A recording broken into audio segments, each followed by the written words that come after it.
Olá, seja bem-vindo a mais um Se Liga na Educação de Ciências. Eu sou o Bruno Galvão, nós estamos com a presença aqui do nosso querido intérprete de Libras, Heron Cordeiro. Um grande abraço, Heron. E nós vamos falar com vocês hoje, alunos do 9º ano do ensino fundamental, sobre abiogênese e biogênese. Quais são os objetivos principais desta aula?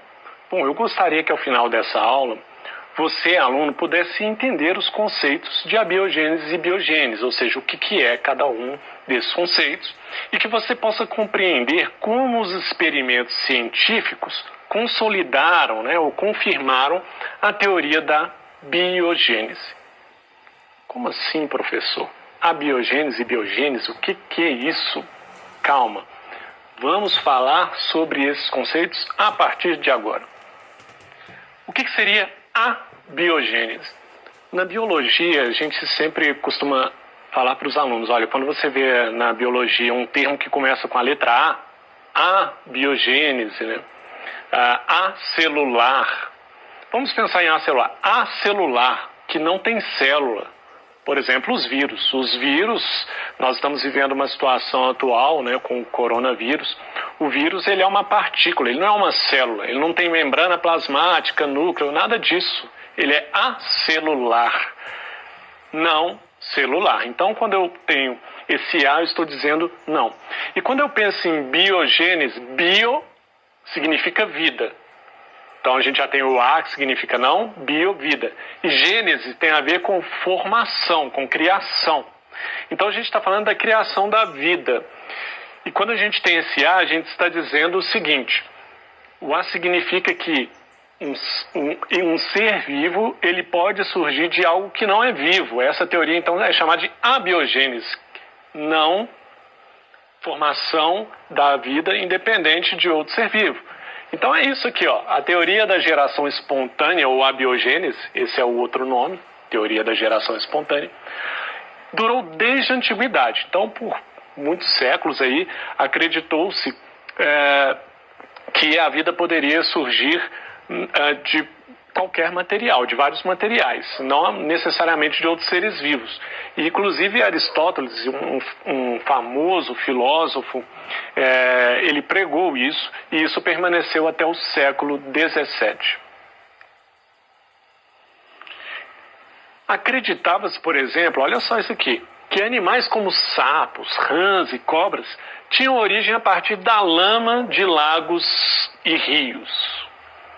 E olha que interessante, inclusive que roupas sujas podiam dar origem a ratos.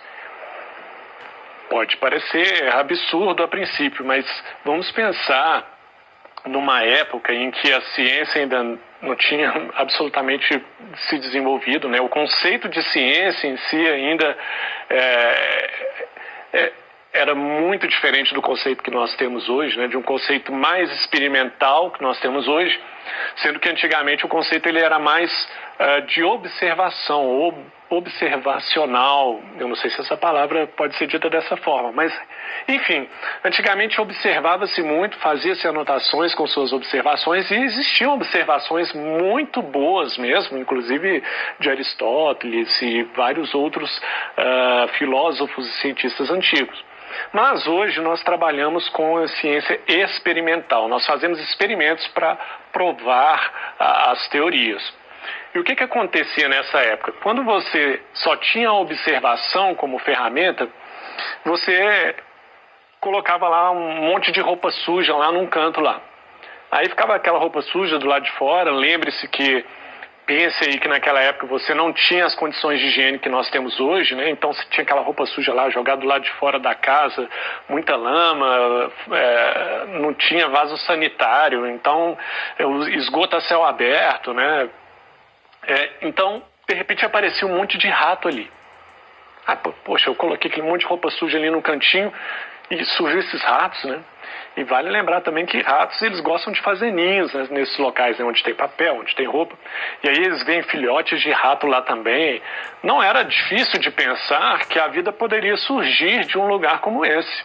E era uma teoria, naquela época, de acordo com as condições que eles tinham para explicar, era uma teoria aceitável. Então, sapos, rãs, cobras, podiam surgir da lama, porque você sempre via o sapo ali nos lagos, próximos às lamas, né? Você via as rãs, as cobras nessas regiões, então a observação os faziam pensar que a vida poderia surgir de ambientes como esses. A biogênese, então, ela passou a ser contestada após vários estudos de cientistas importantes, como Francisco Redd e o Louis Pasteur, que nós vamos falar dos dois hoje. Como que eles contestaram essas ideias, então, de que a vida poderia surgir de certos ambientes e não necessariamente de outros seres vivos? Bom, vamos falar primeiro do Francisco Redd. O Francisco Redd, ele nasceu em 1626, faleceu em 1697. Ele foi um médico italiano responsável por iniciar os estudos e experimentos que vieram a comprovar a teoria da biogênese. Então, olha só, nós tínhamos a abiogênese, que os seres vivos não surgiriam somente de outros seres vivos, mas agora nós temos aqui um cientista falando que não, que existe outra possibilidade e ele está aí tentando, na verdade, combater, né, a teoria da abiogênese, ou seja, ele já fortalece a biogênese. O que esse Francisco, né, esse cientista importante, fez, né, esse médico?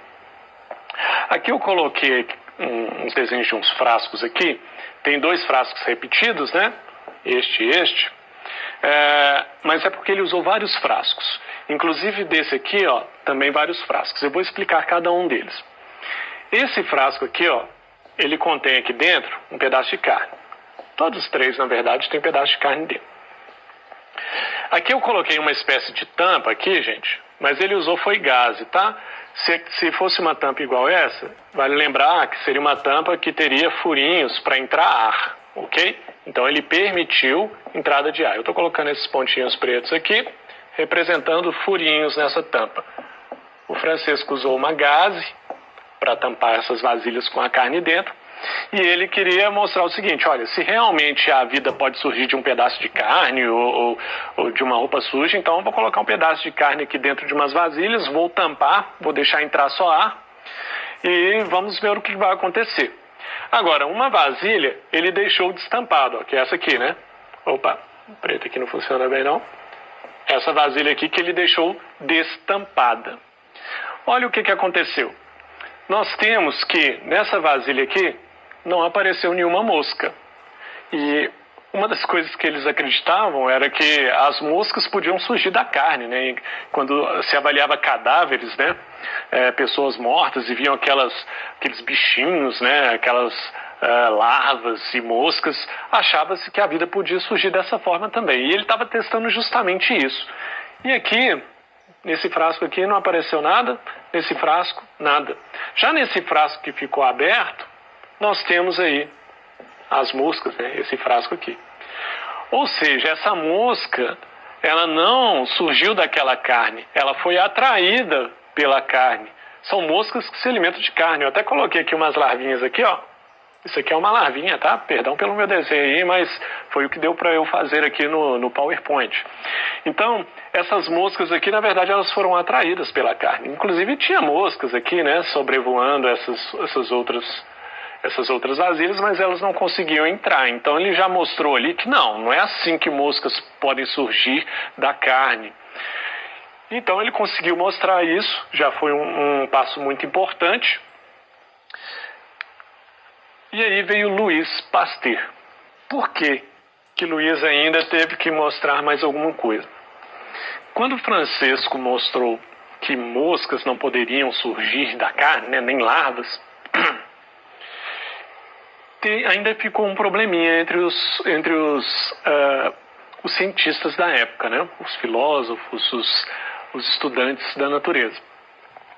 Acontece que ainda cresciam micro-organismos, bactérias, fungos. E aí era um problema ainda. Então tá, pode até ser que as moscas não cresçam aí dessa carne, ou que os ratos não sujam de roupa suja, mas bactérias e fungos, né, micro-organismos, quando já sabiam que existiam pequenos micro-organismos, eles ainda acreditavam que os micro-organismos sim poderiam surgir ainda desse tipo de ambiente, um pedaço de carne ou coisa assim. Porque uma carne daquela ali, ó, que o Francesco fez o seu experimento, o Red fez esse experimento, apesar de não entrar moscas, se ela ficasse ali muito tempo, ia começar a dar aquela nata de carne estragada, né? É igual quando estraga comida na nossa casa. Na verdade, o que você vê ali é um crescimento de micro-organismos. No feijão, dá aquele branco em cima do feijão, né? Cheira mal. Aquilo ali é bactéria, normalmente é bactéria. O pão, quando dá aquele mofo, aquela cor esverdeada, é fungo. Então, eles ainda, só baseado nos experimentos de Francesco, eles ainda não se convenceram totalmente por causa dos micro-organismos que continuavam a crescer nesses ambientes. Aí que veio o Louis Pasteur. Bom, ele foi um cientista francês que, por volta de 1860, realizou experimentos que contribuíram para reforçar de fato, né, a hipótese da biogênese, a hipótese de que os seres vivos só poderiam surgir de outros seres vivos. Por isso o nome biogênese. Bio de vida, gênese de formação, de criação. Criação a partir da vida que já existe. E qual foi o experimento que o Pasteur fez para provar isso de uma forma mais eficiente? Bom, ele preparou um recipiente como esse aqui. Esse recipiente, repare que ele tem uma espécie de funil, né? E a entrada de ar dele vai ser nesse ponto aqui, ó. Então, com a entrada de ar nesse ponto, o que ele tem é que, se caso entrassem micro-organismos ali, ó, vamos colocar aqui, vou colocar aqui de amarelo mesmo. Imagina que micro-organismos entrassem aqui, ó. Ia ser difícil desses micro-organismos alcançarem um líquido nutritivo que ele colocou lá dentro. Então ele fez esse experimento justamente para permitir que esse líquido nutritivo que ele colocou lá, permitir que esse líquido recebesse ar, né, que entrasse oxigênio, né, os componentes do ar, mas que impedisse que micro-organismos chegassem até esse líquido nutritivo. Esse líquido nutritivo, né, que muitos colocam no livro como caldo nutritivo, antes mesmo ele foi aquecido. Então aqui nós temos aqui 2 deles, os 2 foram aquecidos e vamos ver o que ele fez de diferente em cada um. Nesse aqui então ele aqueceu, deixou tampadinho do jeito que está. Esse outro aqui, ó, ele aqueceu, mas depois ele vai quebrar, né? Ele vai quebrar esse funil que impediria a entrada de micro-organismo. O que será que vai acontecer então, quando ele deixa eles expostos ao ambiente? Então esse aqui quebrou, né? Retirou aquele funilzinho que impedia a entrada de micro-organismo. Esse aqui pode ter entrado micro-organismos, eles vão ficar aqui, mas dificilmente vão chegar no líquido. O que vai acontecer com esse caldo nutritivo aqui, ó? Primeiro, ele foi aquecido, não foi? Nós aquecemos o alimento justamente, alguns porque precisam cozinhar, fica mais fácil de se alimentar, mas principalmente para matar bactérias, fungos, para a gente matar micro-organismos. Isso é bom para a gente, não é verdade? Então, quando ele aqueceu bastante esse caldo, ele eliminou micro-organismos desse caldo. Então, esse caldo aqui, ó, ele estaria livre de micro-organismos. Já esse outro caldo aqui, ele também estava livre de micro-organismos depois de aquecido, só que o que ele fez? Ele retirou, né? Ele retirou essa região de cima e isso faz com que esse líquido passe a ter contato com o ar, ó. Ele mostrou 2 coisas aqui então. Primeiro, que cresceu um micro-organismo, certo? Que eu representei aqui, esses verdinhos aí dentro aí, ó. Micro-organismo, esse monte de micro-organismo aqui, ó. Cresceu um monte de micro-organismo. Ideia dele então. Opa, existem micro-organismos no ar. Esse ar que a gente respira está cheio de micro-organismos. E é por isso que quando você vai lá e cozinha o feijão, e cozinhar o feijão é um mecanismo super interessante, tá? Porque você tem aquela panela de pressão bem fechada, ela alcança temperaturas altas, e se você deixar aquele feijão dentro da panela de pressão, aquele feijão não vai estragar. Muito difícil estragar, se ele cozinhou o tempo adequado, lá cozinhou muito tempo, porque você vai ter o quê? Eliminados os micro-organismos daquele feijão. Mas aí você vai lá e abre a panela de pressão, porque você vai ter que abrir, né, para pegar o feijão, temperar, colocar na panela. Aí ele já está entrando em contato com o ar. Aí você vai lá, pega o feijão, pega uma colher lá que estava lá no seu armário, passa uma aguinha só nela, né, que a gente fala assim. Só que passar uma água na colher, você não tirou as bactérias e fungos. Então você já vai e coloca essa colher lá dentro do seu feijão que você acabou de cozinhar. Já colocou um pouquinho de bactéria lá, alguma coisa. Aí você vai lá e prepara o seu feijão novo, coloca na geladeira, porque a geladeira vai atrasar, né, essa contaminação, né, vai fazer com que esses micro-organismos cresçam muito lentamente, tá? E é por isso que a gente guarda na geladeira. Só que aquele feijão ali que você tirou lá da panela de pressão, temperou, fez, aí todo mundo está almoçando, bonitinho, aí de repente sua mãe olha para a panela lá e fala assim: quem que deixou a panela de feijão destampada? Quem que não tampou a panela de arroz? Minha mãe mesmo ficava brava. Agora lá em casa sou eu que passo isso pro meu filho. Tem que tampar a panela. Por quê? Porque o ar está cheio de micro-organismos. E se você deixa aquela panela destampada há muito tempo, o que vai acontecer? Muito micro-organismo cai no feijão ou no arroz. O feijão e o arroz, eles têm nutrientes para nutrir esses micro-organismos e vai crescer. Aí no feijão vai dar aquela nata branca, né? Ou então vai dar aquela... no arroz também costuma dar essa nata branca, ou então cresce aqueles fungos, né? Que tem aquele perfil de tapetinho, meio verde. Porque você está disponibilizando alimentos, você tem tudo ali para eles, você tem uma temperatura quente, né? Porque à medida que ele esfria, ele vai ter uma temperatura bacana para os fungos e bactérias crescerem. E, além de tudo, você está dando nutrientes para ele. Por isso, por favor, sempre tampe bem as panelas para evitar o crescimento dos micro-organismos. E é isso que aconteceu aqui. Quando o Pasteur destampou, aqui, ó, micro-organismos do ar entraram nesse caldo nutritivo e, com isso, eles proliferaram, né, cresceram. Essa é a ideia de Pasteur. Pasteur, então, ele consolidou essa ideia da biogênese. Bom, essa é a ideia de hoje, basicamente. Vale lembrar aqui que os pontos principais foram geração espontânea, lembrando que geração espontânea é a mesma coisa que abiogênese, que seria a ideia de que seres vivos poderiam surgir de determinados ambientes, independente de outros seres vivos, né? Como foi o caso do exemplo de ratos crescendo num meio de roupa suja, né? Ou mesmo de moscas surgindo a partir da carne. Depois nós tivemos a ideia da biogênese, que não, realmente foi provado que um ser vivo ele só pode ser gerado a partir de outro ser vivo. Uma bactéria ela pode se dividir em duas e gerar mais bactérias. Os seres humanos precisam se reproduzir, precisam de ter filhos. Todos os seres vivos são gerados a partir de outros seres vivos. Então isso a gente chama de biogênese. E nós vimos a importância do Redd e do Pasteur para comprovar isso com experimentos simples, não é verdade? Ciência não necessariamente é algo complexo, né? Quando a gente pensa em ciência, às vezes a gente pensa em nave espacial, em ir para outros planetas, ou fazer umas misturas químicas super difíceis. Não.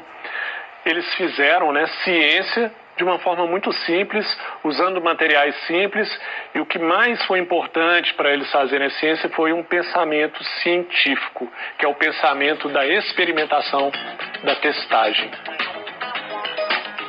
É isso, aqui estão algumas referências bibliográficas para você. No mais, bons estudos.